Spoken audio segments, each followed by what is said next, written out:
These are pool cleaners that I managed to get. Now, as you can see, they look like tanks. Now, the only problem with these pool cleaners is they only travel in one direction.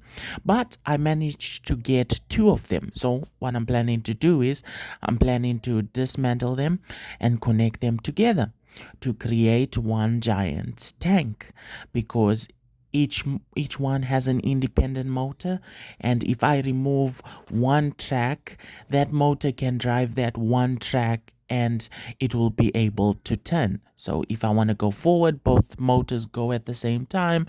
If I want to turn, one motor turns that side. So the tank is finally complete. Let me explain the electronics for you. So basically these are 24-volt motors. As you can see, there's the stats right there. And as you can see, it clearly says 24 volts, right? So you need 24 volts. But I only have 11.1 volt lithium polymer battery. Yes, I could connect two of them, but they have to be identical, and I don't have two identical batteries. So I decided to use a step up right here to step up the voltage to 24 volts. Then the output to the step up is connected to these two 30-volt speed controllers. The speed controllers need a 5-volt power supply, so I connected this speed controller because this speed controller can supply 5 volts. So with the 5 volts, these speed controllers start to work. The speed controllers are connected to the RC receiver right here, and then the RC receiver is on tank mode, which means if I hit the accelerator, both motors go. If I hit the turn in right here, one motor activates whenever I turn in one direction. All right, so let me plug in the battery and let's take it for a proper test run.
Thanks for watching. Please consider liking, sharing, commenting. Hope to see you in another video. Bye.